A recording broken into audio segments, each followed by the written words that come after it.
Okay. We can put it over there. What's up, guys? How's it going?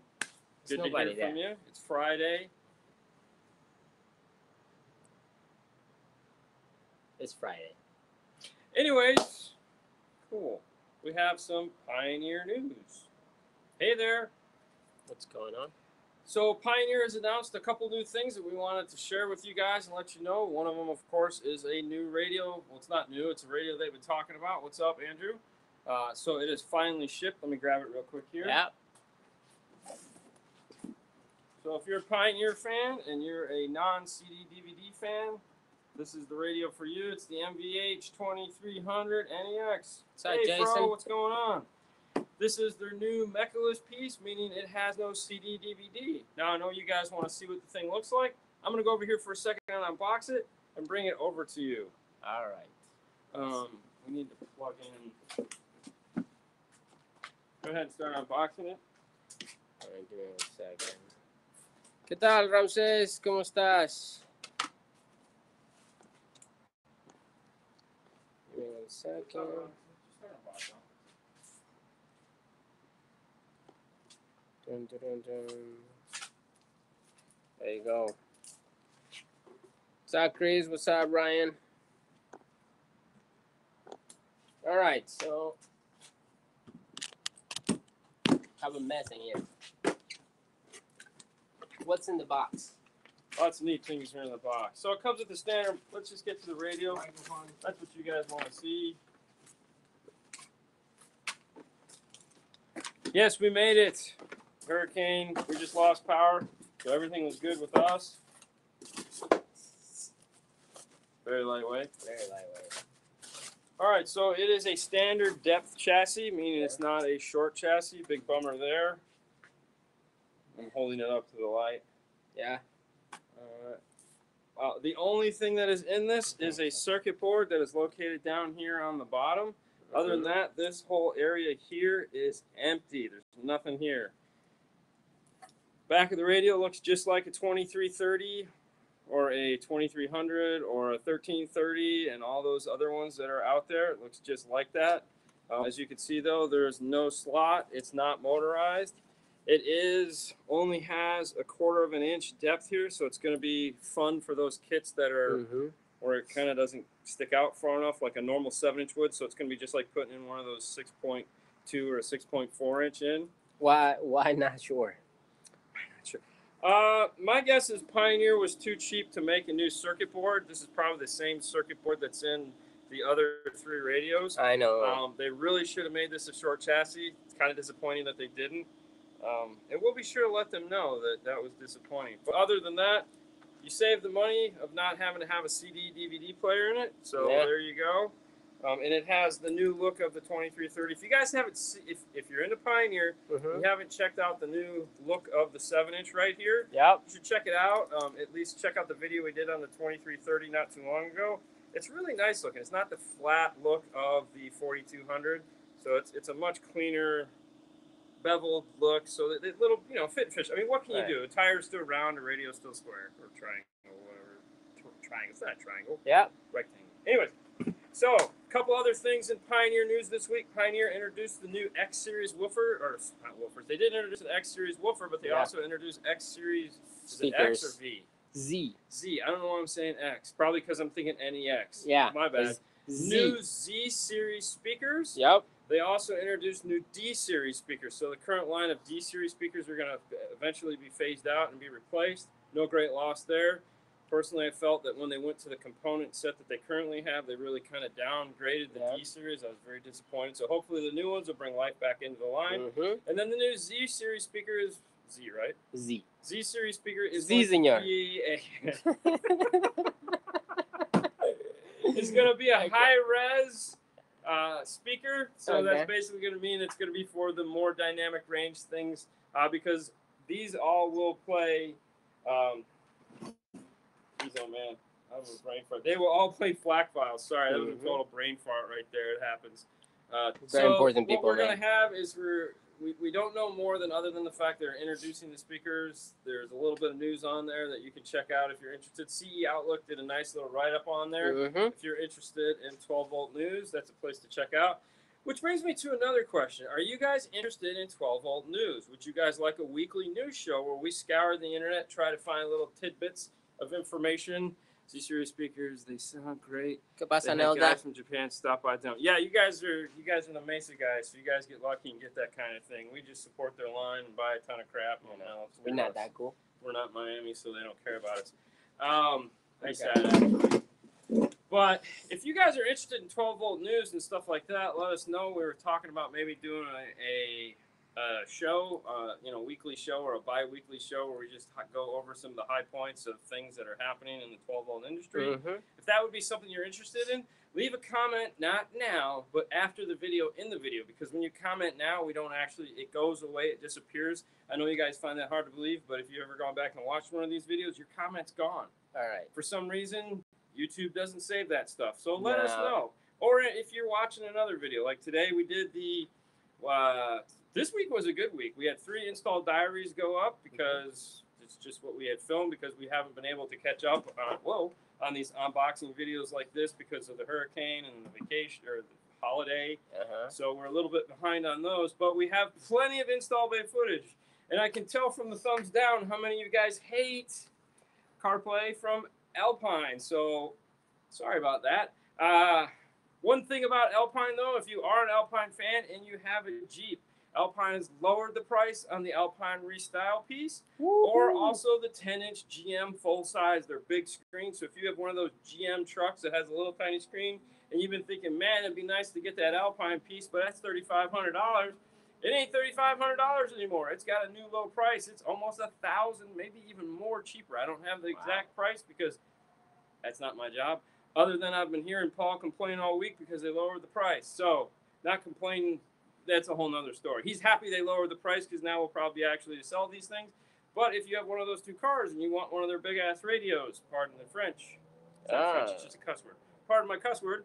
Then check those out. If you want to buy any of these things and you live in the continental United States, you can give Paul a call. He will be happy to ship it to you. He wanted me to tell you guys that. I don't know what his prices are, how competitive or anything like that. Just call him and ask. We don't know. We're the installers. You got anything you want to read me? Okay, you ready? Yeah, go ahead. Okay, it's like, hey man, I have a 2014 F-150 XLT. I want to run new speaker wires. Any ideas how to do it? No. We don't like to run through the door jams. If it's not a way to push a wire through the grommet, through the clip, we're not drilling through the clip. What we do is we grab the wire in the kick panel, and we just run new wire up to the kick panel, and then let the factory wire go into the car. That's just the way we're doing it because I don't want the liability of ruining that plug. It's not worth it. The amount of money Ford would charge me to fix that if something were to happen, I'm not doing that. But if you want to drill your own car, basically what you do is you pull it out, you put a drill bit right through it, fun. Or you try to find the harness, the pins. Sometimes Ford uses, we have a bunch of harnesses here, so if we can find harnesses that, pins that we can plug in, we'll use those too, but I don't know which ones are Ford. So. Hey, hi to Houston. All right, so what's up, buddy? Thinking about the PRV 6.5, trying to do loud. It's possible? Any ideas? You like the PRVs, don't you? I mean, it's loud. I mean, I know you're tainted now because you've heard Focal and Hertz and all those other nice brands. I want to put 30 speakers in my car. When we were at Daytona, they had at Daytona Spring Break. They had the PRV guys there. They loud, and they're really loud. I personally can't take them. My ears won't take that. The ringing is way too loud to play stuff like that. There you go. So. Paul Juice comment 13. Okay, there you go. So the new one is $1,300. Hey, awesome. Thanks, Paul. Yeah, that's cheap. Glad to see you are okay. Yes, we are okay. Thankful. What's up, Isaac? I have a hard time. We're live. Could you stop calling my phone, please? Having a hard time. Goodbye. Decided on a double, then I need Apple CarPlay. She doesn't want to be part of the show, but she likes to call when we're live, so. Okay. Marcus, I having a hard time Deciding on a double DIN. I need Apple CarPlay. Apple CarPlay is actually the easiest way to. There are so many options for CarPlay as opposed to Android Auto. Honestly, if you're looking for something that's cool, you want to check out the new Pioneer 1330. You want to check out the new Kenwood 690 6904. If you want something that has a capacitive touchscreen for maximum usability, check out the new 9904. If you don't need a CD DVD player, this guy right here, the MVH 2300, or you could also check out the Kenwood 7704. Basically, what you want to do is play with one of those two and find out what operating system you like, makes sense to you, and then go with one of the radios. Now, if you want wireless CarPlay, meaning you don't want to plug any cables to your phone, then the only game in town is an Alpine ILX 107, which we do have a review on, and we just put one this week in the Odyssey. So if you want to check out that thing in action, watch this week's video on the Honda Odyssey. Yeah. All right. So, thoughts: 4200 or 2330? What do you think? Ooh. Okay, so if you need dual USB for any specific reason, the 4200. If you need detachable face, the 4200. If you need dual zone capability, I mean you're going to put in an overhead or headrest, 4200. What do you think? Other than that, I would go with the 2300. I would go with it, the 4200. I don't know. I think the 2300, offers. It's newer. It's the new software, I guess. I don't know. Either way, that's my thought. That's his thought. You decide now. Yay. All right, Isaac, I want to run power from my battery to my amp. It's a 2000 Nissan Altima. Any ideas? I hate Nissan, man. You remove the gas pedal or the emergency brake pedal? The emergency brake. Remove the emergency brake pedal. If it's in the back of the emergency brake, as soon as you remove it, you can see a spot there. So you drill a hole. What size? Do you remember what size bolt that is? That's 14. 14? No, I'm sorry. That's like a 13. 13. Yeah, it's an odd one. You gotta use the really long extensions. Yeah. So remove your emergency brake pedal. Yeah. And then it's fun. That's the hard part. Getting through the firewall after that's actually easy. Pretty easy. All right. I have a 2017 Ford F-150 with the 7 speakers. Any brand recommendation for replacing the factory speakers? When you say 7 speakers, is it a Sony system or a non-Sony system? If it's a non-Sony system, you want to check out something like the Focal. It's integration? It's not integration. What is it? The Access? No, the ones we always use. That I keep calling integration. It's not integration. Plug and play? It's not plug and play. Anyways, Focal, I believe it's called the Integration Series. They make a 6x9 tweeter separate, so you can put the 6x9 in the door, the tweeter in the dash. Also, which we are just ordered this week, hopefully we'll have it soon, that we can't wait to get our hands on, Alpine has just come out with the X Series components. So they make a 6x9 tweeter. That is going to be really hot because it's going to be better than an R-Type, and an R-Type is already really amazing, but it's going to be a 6x9 component. You know, the thing with the F-150 is because it has a 6x9, you can get better mid-bass out of it with the 6x9. Now, if you're one of those I gotta have a round speaker kind of guys, check out the Kenwood Exelon 7-inch speakers. They come with a 6x9 adapter so that you can put in the Ford adapter along with the adapter that comes with the Kenwood, and you can get a 7-inch mid-bass in the door. So for that round speaker guy, you get a nice 7-inch mid-bass. It throws off a ton. They make 2 different versions of Exelons. Yep. One good and one better. All right. One better. Steve, I'm looking to upgrade my 2006 Silverado system. I have the room for a 3-way components. Any brand? K2s. K2s, definitely K2s. When you're looking for a 3-way component, the secret that you're going to want to look at is the middle speaker. The tweeter is normal, the mid-range, the 6-inch is normal. It's that middle speaker. Like Hertz makes a energy set of components, but it comes with a 4-inch. It's really hard to fit that 4-inch up top where you're going to have to put it where that tweeter goes, where the mid-range will fit. If you look at the higher end set, like I said, at K2s, it comes with the little 2.5-inch mid-range. That's the mid-range you're going to want. That's the nice one. So Hertz high energy 3-way components, the Focal K2 3-way components. Yeah. I know Illusion Audio. They all have a great set. If you're above the $1,000 price point, you're going to get a good set of speakers. There's no doubt about it. All right. Dina Honda says single DIN radio for a S2000. The Honda. That has Bluetooth and a 4 amp preamp outputs. With 5. Okay. Yeah. The Pioneer DEH 8800 BHS. It might be DEHX 8800 BHS. That's going to be the highest end single DIN modern radio you're going to find with the most outputs, the best EQ. New Zealand. Some people might say the PRS-80, it's a great thing, but it has the crappiest Bluetooth ever. So if it even has Bluetooth, I don't know. So check out the DEHX 8800 PRS. Jason, Pioneer Z series will have 6.5 components in it. Well, until they ship, I'm excited. I'm excited. You know, we'll see how it goes. Yeah. What's up, guys? Let me see. Focal Flax series. Yes. You can go. Yeah. K2s. Yeah. Like I said, if you're above $1,000 on a set of 3-ways, you're going to have a really nice set of speakers. It really doesn't matter the brand.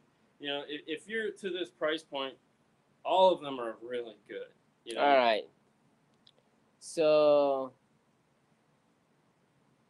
DK. No. What's going on, buddy? DK9. From Georgia. Best mid-bass, 6x9s. Best 6x9 mid-bass. Okay. The best 6x9, in my personal opinion, if you're looking at, it's a 3-way though, is going to be the Hertz High Energy 6x9. They're freaking amazing 6x9s. The only problem is it's a 3-way. So in some of these newer cars, like in a truck where that 6x9 is sitting down low, and you're one of those guys that's really concerned about imaging, that might be an issue. You think so? Perfect. Well, in the Chryslers, they sound great. Yeah. The battery died. No, it didn't. No, it didn't. It's going dead, but it's not dead yet. Okay, what do we got? Okay, so would you recommend wiring a horn, AK, tweeter slicer off of the door speaker, or individual? So here's the secret that my loudspeaker friend,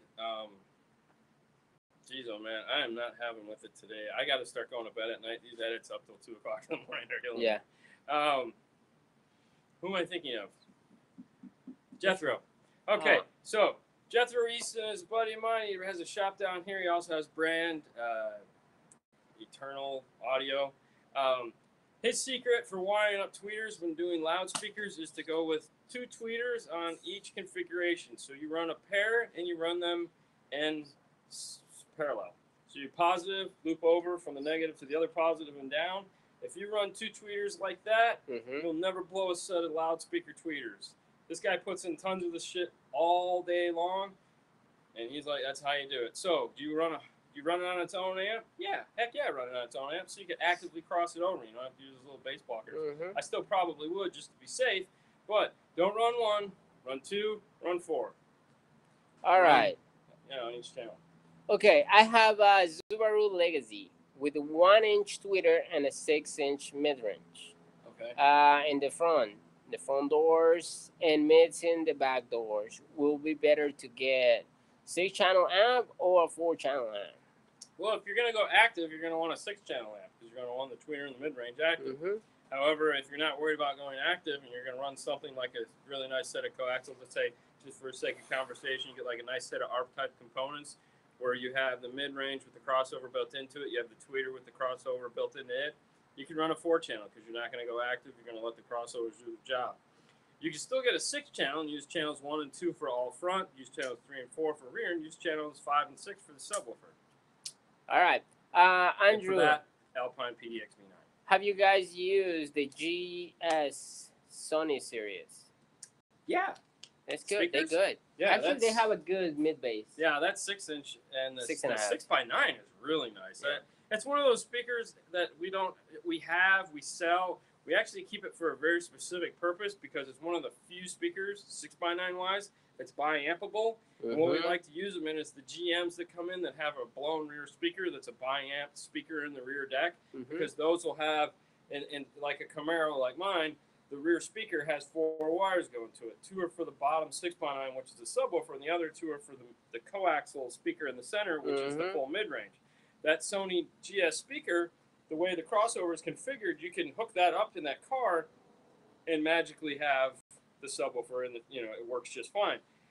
We also put quite a few of those in the front doors of like Chargers and Challengers. Yeah. So yeah, it's a really nice speaker. It's just it's never. I don't think about it all that often. All right. There's so much to choose from. Better 5-channel lamp, the Alpine XA90V or the PDX V9. So we showed you those on one of these live shows. Power wise, the PDX V9.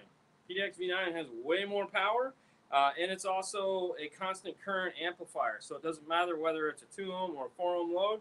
It's a constant current. You're getting the same amount of current out of it either way. The new amplifier is not that way. Yeah.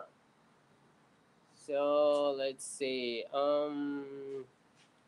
It's any radio works like a Windows computer. I'm sure some of the white box stuff does, but no, none of the Pioneer, none Kenwood, of the big name ones, no. no. All right. Models such as Alpine R-Type series, Pioneer TS, or JBL GTO, etc. Higher what? Such as a Hertz, Focal, or hybrid. Price. Typically, when you're looking at like an Alpine R-Type, it's going to be comparable to those other brands. As far as like every speaker manufacturer makes a good, better, best, and every speaker manufacturer tries to have entry level all the way up to, oh my God, you're kidding me. Focal, Hertz, they're all no difference. Focal makes the auditor line as well as the access line. Hertz makes the DC line. All these are entry level and affordable speakers. It's not until you get into something like an R-Type, or for Kenwood, it would be the Kenwood Exelon higher end versions. They make 2 versions in Exelon. Focal makes the FLAC as well as the K2s, as well as the really expensive Utopia stuff.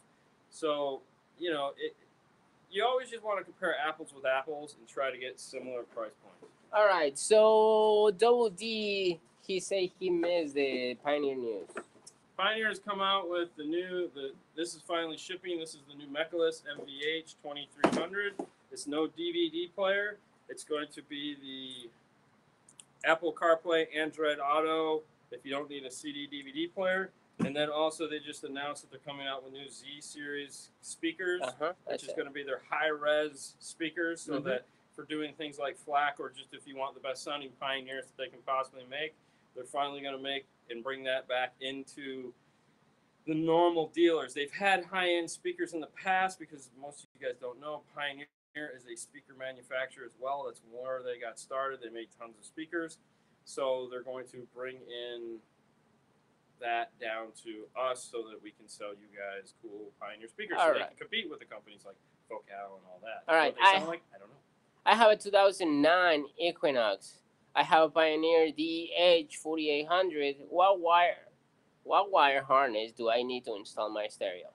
Okay, so for a question like that, you're going to want to go to pack-audio.com. There you'll find you can put in your make, model, year for the car, and they will give you a list of all the parts: dash kit, wiring harness, smart harness, antenna adapter, USB adapter, whatever you need to put a radio in your car. So there you can go buy it at your local dealer and or, internet.